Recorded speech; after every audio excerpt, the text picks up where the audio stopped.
na primature 3 kombo okanga 3 kombo wana Mbusanga Miss Jean-Pierre Bemba et Vital Kamerhe les trois là mais ndenge na décortiquer pour comprendre nana rosa la premier ministre ba négociation et ça déjà avancé ma case par quelle baguette magique au Kamerhe va libérer Malibanda allez-y comprendre donc par là Antibango Lobaline ils ont 3 combos 3 candidats au ba récupérer primature au ba remplacer Sama Lukonde mais les bokanga 2 combos Vital Kamerhe Jean-Pierre Bemba il y a remaniement gouvernement nani a récupéré primature ministre intérieur bazo pesa ngonani. Bonjour, bonjour, bonsoir Nabandi. Nyonso la voix céleste. Mbote na bino mbote bozali ebele. Partout dans le monde. Vous avez Hollande biso par la internaute. Na niveau États-Unis na pesi bino so mbote. Zambé azana bino to en Europe. Na Suisse na moni maman prophétesse Lukau na Suisse. Na Belgique siwa Mbanja mama forte na Suède. Maman Magi na Belgique bozana Asie, Océanie, en Afrique, sans oublier en République démocratique du Congo, c'est toujours votre humble serviteur Moïse Mao Kantiba de Miso Bolingaka. Tolobate, automessa kopé sabino ba information, ba actualité politique, ya monde, ya RDC boyeba. Tozali wapi, tozokende wapi, tokosuka wapi. Merci mingande wa ma caméra. John Maboke Bende. Ndeko Alvin Béale, Siri Naturel. Cécile Mboko, la fille maman de Mansiara, de Toloba toujours. Lola, Ezako Futa, Simato Koloba, Zambe Aboye, Toko Zoye, Wapi. Bandeko baso benga mingi pona, ndeko na Alexei awa pona aide, Internet.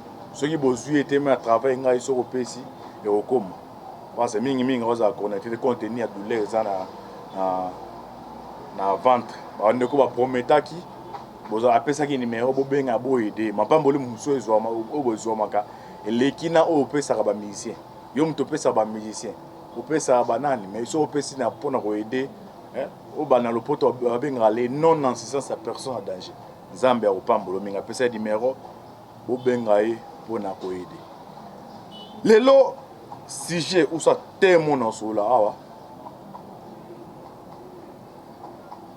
et ça na politicien moko akenda qui discrètement kokuta na Yoweri Museveni bazo remane au gouvernement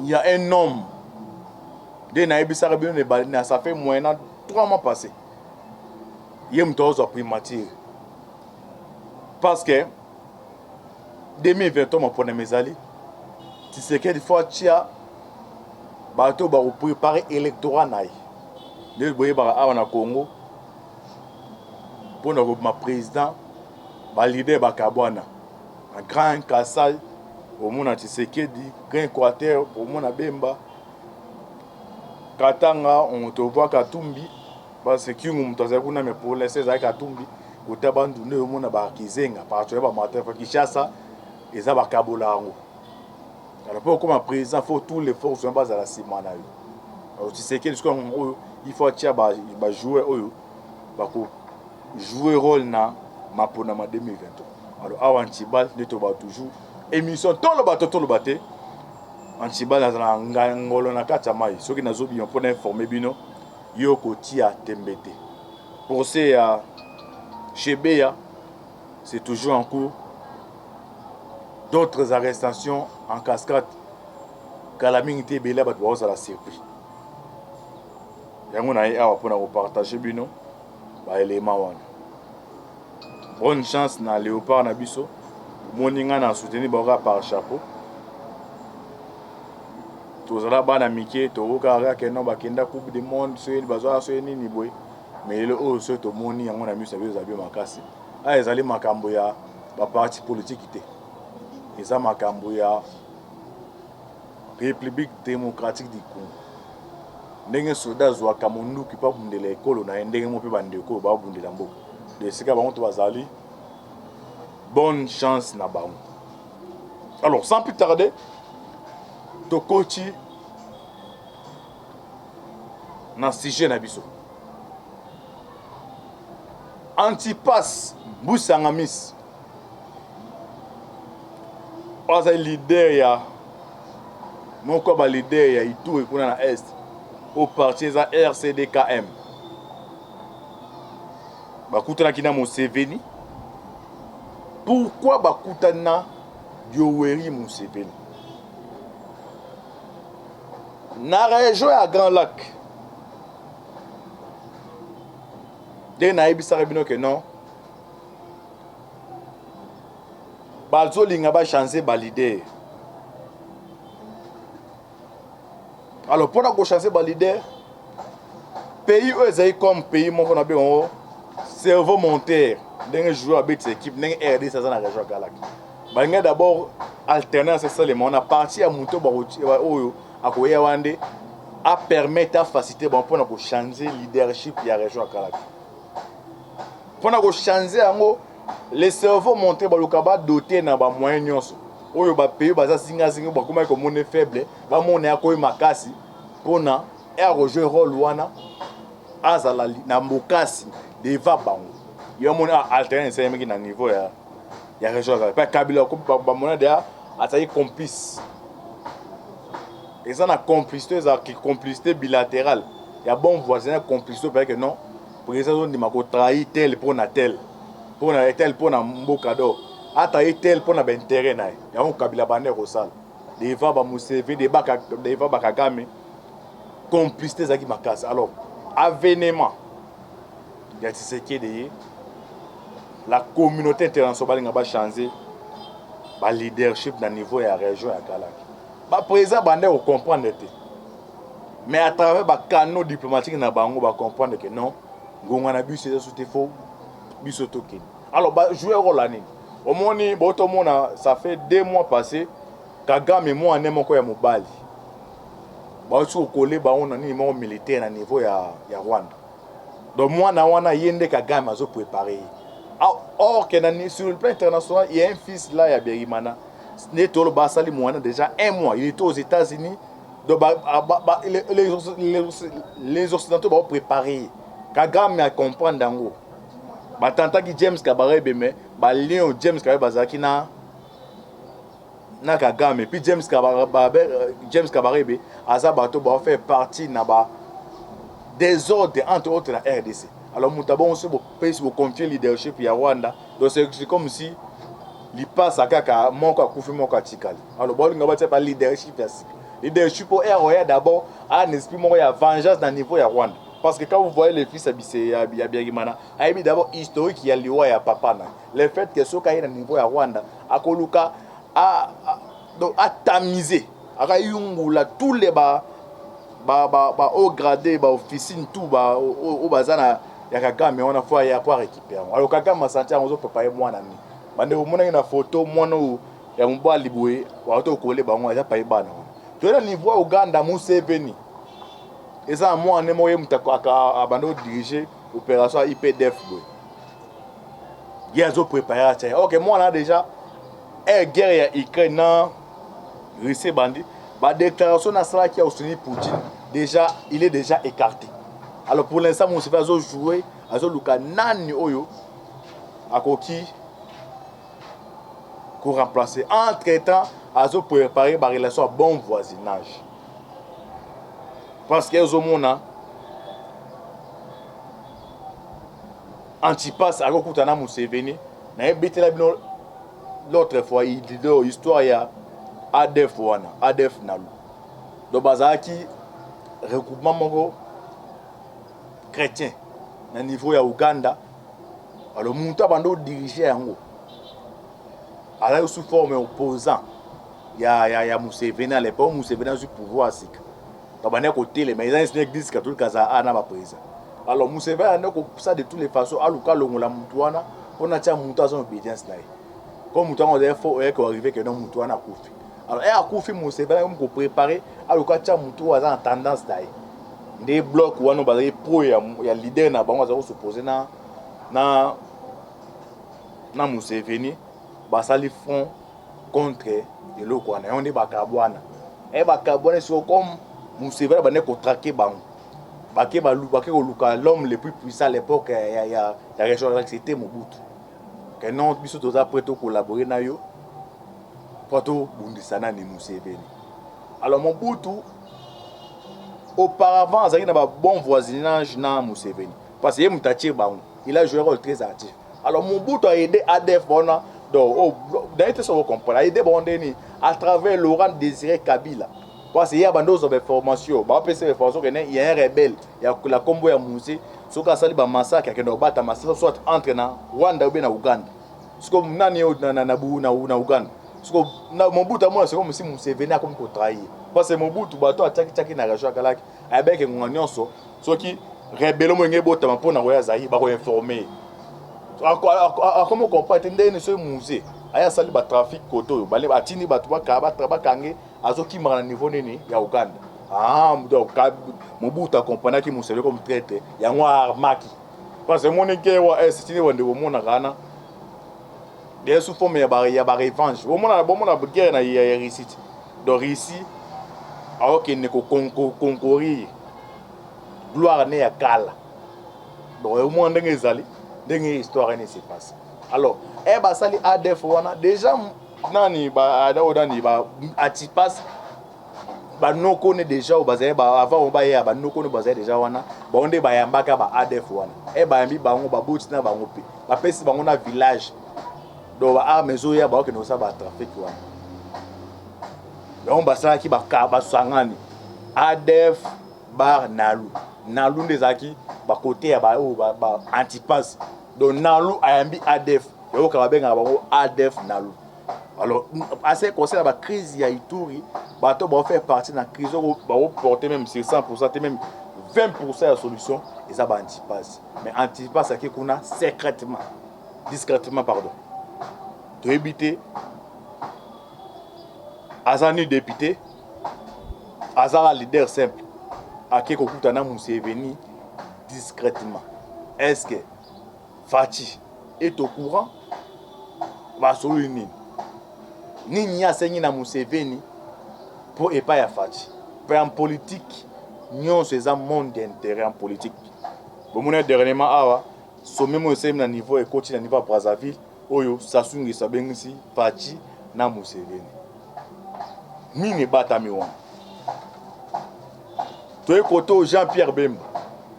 Bon mon banda union sake bandi. Tine kene awa. Asa da ba apparition rarement au mon pena événement ya nini ya union sacrée ya mais mon Jean-Pierre Bemba a pénétré na hémicycle ya Assemblée nationale. Ayo te bisa même émission tout le baté. Ezenti master donc l'équipe de la licence doctorat na master. Donc na fungola bino ba mais on va comprendre les événements à venir en 2023. Pourquoi on épingle Kaya Jean-Pierre Bemba? Na ba canon diplomatique et antibal. Ils ont 3 combos. Ils ont chichoté na matoi ya Fachi.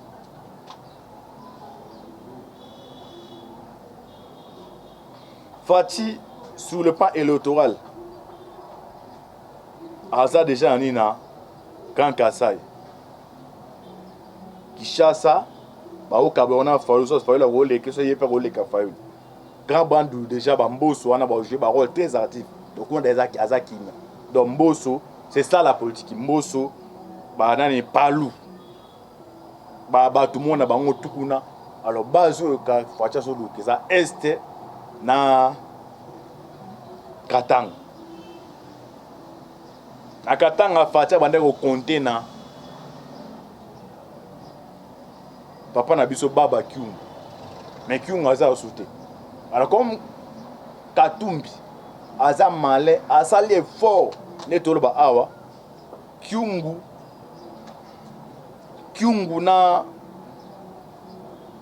moi na kiungu na katumba ko même moral donc mon kuna bitumba za makasi alors primature apesa ki na bakatangi ba gouverneur bazawana bazaye bato faut jouer rôle moi permettre c'est que des assurer que non na 2023 grand katang parce qu'il dépasse d'abord ça déjà majorité kuna mais ils ont suffi vraiment il faut acha batouana après c'est bon primature mais kuna yen ça ne va pas toujours ata ba muyambo boya nyonso eza ko sanini ezali ko jouer c'est quoi comme ko luka il faut acha Jonquière na est bati azu Sénat mais l'idée bati na est abetaka est mais caméra abetaka nord abetaka sud mais caméra abetaka nord na sud ah non ok nous on a angle mort politique par quelle baguette magique au caméra va libérer Malibanda allez-y comprendre donc par là antibango le balin ils ont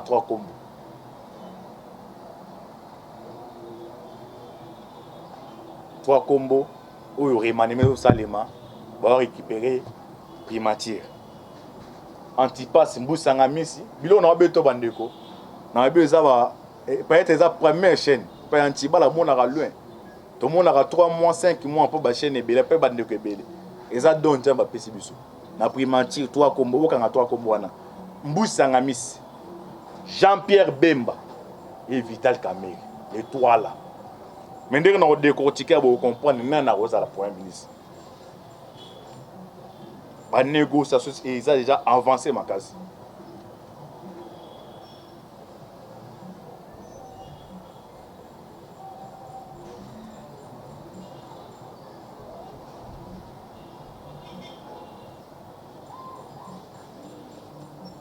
naba dessous des cartes bandeko quand ils ont émission za lingala to tanga na lopoto to limbo la biso na bino bo mona ndenge masolo ezali kokende tozo ke da deuxième mois ngo bana bakanga François Béa asa toujours na geol ya ner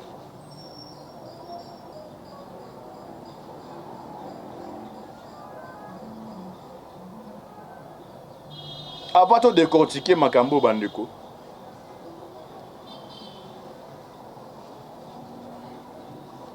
cause la communicateur on a habité za na ba carte o apesa ka bendekeni à la grande surprise za na batu mususu et puis on a interpellé Gilles Alingeti pour l'instant l'adversaire farouche ya Tshisekedi avant ba fallu non ba yana ba deuxième position c'est Moïse Katumbi mamna lo banami na mamna za kolo avant ba Kabila banani ba fallu baya premier adversaire farouche bon analyser bon imaginer na ozonga bandeko na ozonga ministre affaires étrangères ya RDC zaki nani eza Lutundula alors Lutundula azaye proche ya Katumbi mais na dernière minute a changé a habillé candidat na 2023 nani Félix Tshisekedi bon eza babilo musumo lo bezate maintenant un frère bino loko Lutundula komaka na niveau États-Unis l'air a komi wana nous baza na relation malamu na Katumbi Katumbi ebisiye yonde oza comme liste na ngai na kati ya lobbying ya Tshisekedi comme oza ministre affaires étrangères oyeba na ba officine occidentaux nini bazolobela rapport na Tshisekedi Lutundula banda osala musala bien et ça les gars qu'à 2 semaines Lutundula a vite compris que non dans le laboratoire occidentaux bazo compter pour maintenir Tshisekedi après 2000 à jouer deuxième mandat ameki un jour l'homme sous dans le beau bandeko tout le Un jour, mais ça va tout non. Na eu occasion comme ministre des Affaires étrangères. Mais na ba lobby on a zotambola attaque ministre des Affaires étrangères. Donc Tshisekedi a toujours maintenu par les occidentaux. Ah bando non bando musuzu. Bon fondamento iboyoka. Bon comprendre les politiques africaines c'est pas ça. Ça sera mieux. Au lieu au na opoya coup de force à la candidat 2023. S'il y a moyen au lukabo lobbying na yo. Bien yo moko beaucoup tana Tshisekedi à travers une coalition bien alliance qui permettre que non après 2 mandats Tshisekedi tous en ba garantie même ya libanda yo yana directement nani oyo vieux o asimba malette aza motemo abe o asimbela katumba malette nani Olivier Kamtato abisono président ou comme da traite to qui peut suite à partir wande sikoyo o rupture les qui entre katumba na le tondo pas hier aza ministre affaires étrangères aza aussi politicien azo kende na bakula ebanaka ebana so mutu aza maintenu pas aza maintenu te et c'est la rupture qui appartient à wana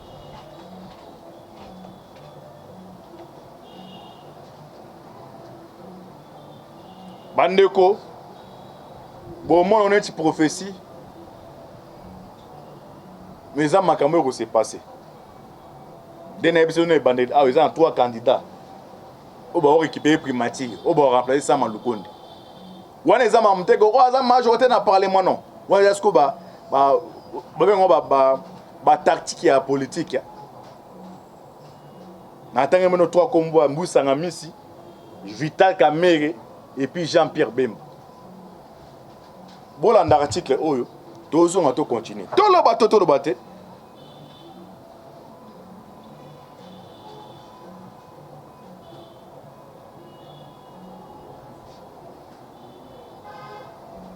ok. Ce week-end, les leaders Nandi, Antipas, Mbusa Ngamisi avaient été reçus discrètement par le président Yoweri Museveni Kaguta. À l'ordre du jour de cette rencontre qui avait eu lieu au stade Ous en Entebbe, l'état de siège dans les provinces de l'Ituri et du Nord Kivu et le déploiement de l'armée ougandaise IPDF dans le secteur du Grand Nord Kivu.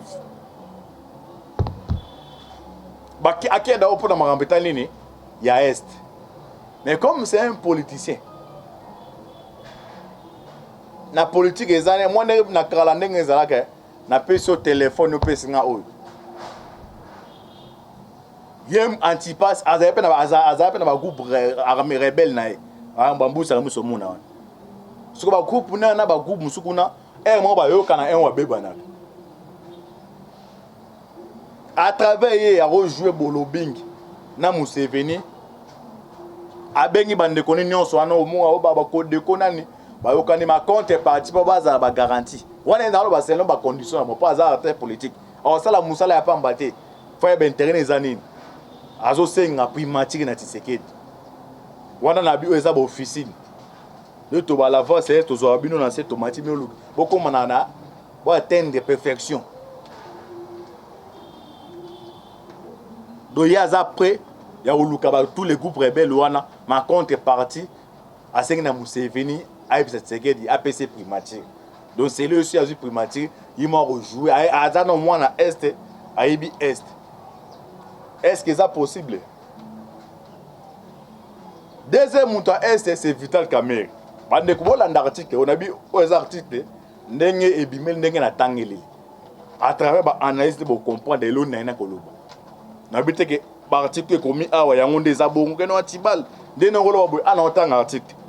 À l'ordre du jour de cette rencontre qui avait eu lieu au stade Ous en Entebbe, l'état de siège dans les provinces de l'Ituri et du Nord Kivu et le déploiement de l'armée ougandaise IPDF dans les secteurs du Grand Nord Kivu. En marge de discussion, Mbusa Ngamisi compte sur l'appui et les recommandations ougandaises pour accéder à la primature. À ce stade, le patron du RCD-KML est toujours pressenti pour remplacer les VPM actuels de la défense. À cette primature, ces primatures étaient a remplacé Gilbert en défense.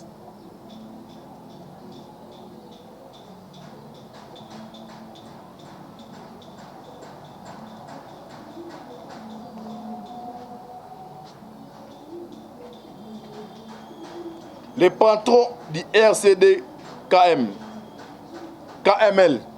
est toujours pressenti pour remplacer le VPM actuel de la défense, le général Gilbert Kabanda, qui devrait être repositionné au ministère de la Santé. Vous comprenez les capuchons, non? À ce primati, il y a défense. Et il y a défense et la santé. Ou la santé, tu veux que le ministre de la Santé s'occupe de la MSC. Il y a qui et au Kende. Primati, où tu n'es pas dans les bandes. Tout le bateau.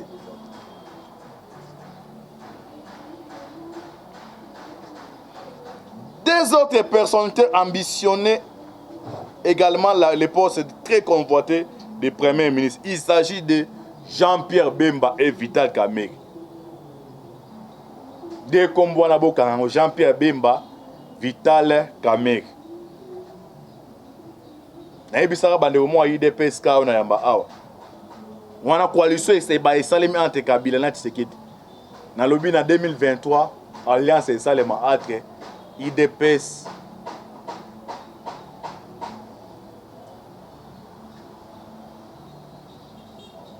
na MLC. Moko achaka te Jean-Pierre Bemba ngabino. Antiba la zali ngola mona ka musika. Na ba leader tout. O baya ki na union sacrée. Leader oyo azana ba c'est facile et pas Tshisekedi Jean-Pierre Bemba azate. Do ba so na numéro privé bu. Bilo musa rolo ba awate. Bemba Trump nae aza souté c'est un but que non Jean-Pierre Bemba igwe mais Trump neza su ya présidence de la République. Allez quoi la récompenser na politique ya salaka. Récompenser aza ba ministre ba souhaité belo ya papa no ba kanga bazongi somo ne bazongi saka do pona ye yango wana. Blako akomi comme pont moko politique. Na mona boke benda 5 minutes. Mais les bokanga deux comme Vital Kamerhe, Jean-Pierre Bemba.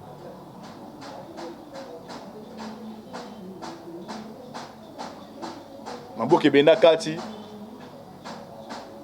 Mais voilà na po suite fait na deuxième épisode. Voyez ba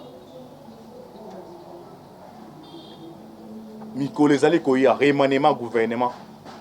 Nani a récupéré primature.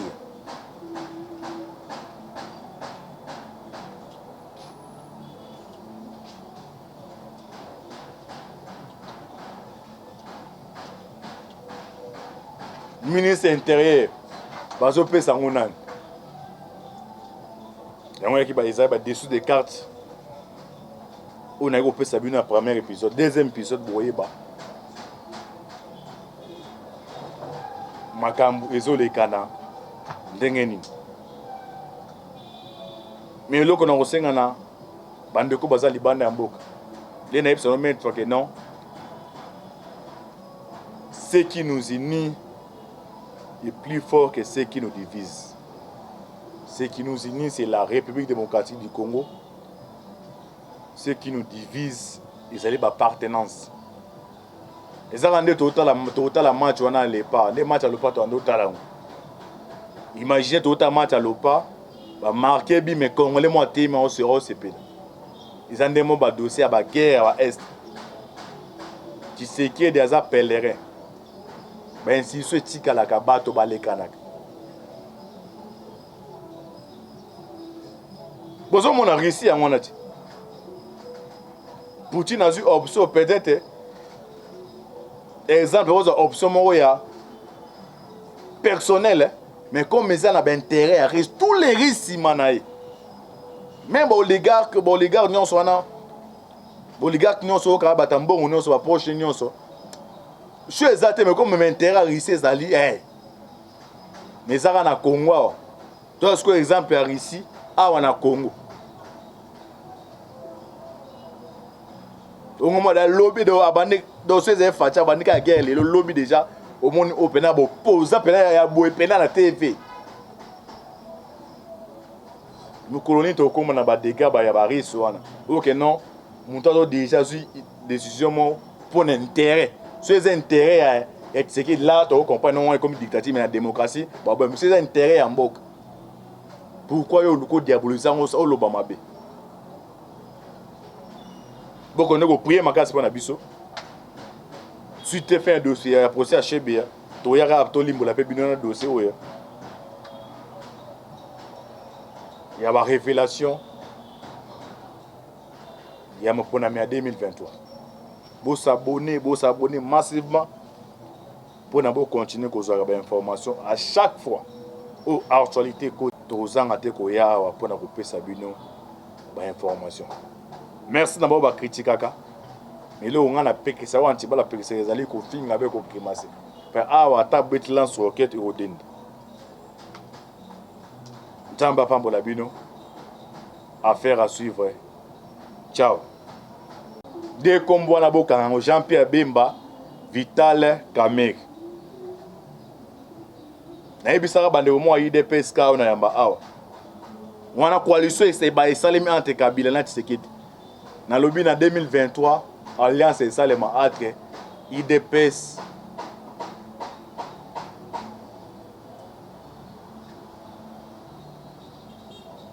na MNC. Moko achaka te Jean-Pierre Bemba ngabino. Antipa la zali ngola mona ka musika. Na leader tout au baya qui na union sacrée leader oyo azana ba c'est facile et pas Tshisekedi Jean-Pierre Bemba azate do ba so na numéro privé bu bilo musa rolo ba awate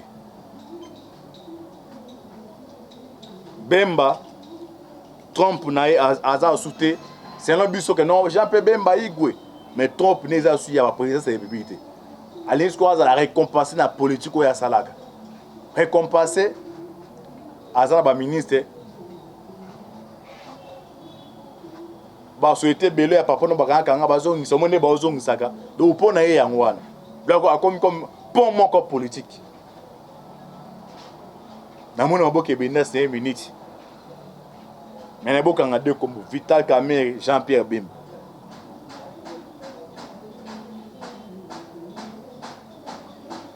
Maboke benda kati.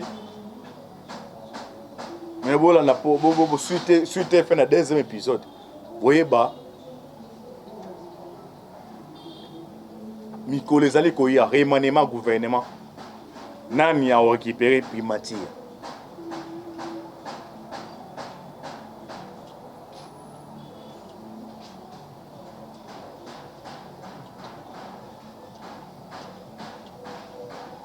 Ministre intérieur bazo pesa ngonani yango qui ba ezaba dessous des cartes on a pesa bino na premier épisode deuxième épisode boye ba makambu ezolekana ndenge nini mais loko na kosenga na bandeko baza libanda ya mboka les naïfs sont même que non ce qui nous unit est plus fort que ce qui nous divise. Ce qui nous unit, c'est la République démocratique du Congo. Ce qui nous divise, c'est l'appartenance. Et ça rend total la match on a les pas. Les matchs à l'OPA tu as total. Imaginez total match à l'OPA, bah marqué bi mais Congolais moitié mais on sera au CP. Ils ont des mots ba dossier à la guerre à est. Qui c'est qui est des pèlerins. Ben si ce tika la kabato balekanak. Bozo mon a réussi à mon ati. Poutine a eu option peut-être exemple aux options moya personnel mais comme ils ont intérêt à risque tous les risques manaï. Même oligarque non sona oligarque non so ka batambo non so proche non so. Je suis exactement mais comme m'intérêt à risque zali mais ça na Congo. Toi ce que exemple à ici à na Congo. au moment de lobby de abandonner dans ces facha abandonner la guerre le lobby déjà au monde open a pose appel ya boy pena la TV nous colonies to comme na ba dégâts ba ya ba risque wana OK non montant déjà sur décision pour intérêt ces intérêts c'est que là tu comprends non comme dictature mais la démocratie bon c'est intérêt en bok pourquoi yo luko diabolisant au lobama be beaucoup ne ko prier ma casse pour na biso suite fait un dossier procès à Chebia to yaka to limbo la pe bino dossier oya il y a ma révélation il y a mon ponami à 2023 vous s'abonner massivement pour nous continuer à avoir des informations à chaque fois aux actualités que nous avons pour nous couper sabino des informations. Merci d'abord pour critiquer mais là on a péqué ça on tibala péqué ça les ko film avec ko kimasé per awa ta betlan sur roquette au den tamba pambo la bino affaire à suivre. Ciao.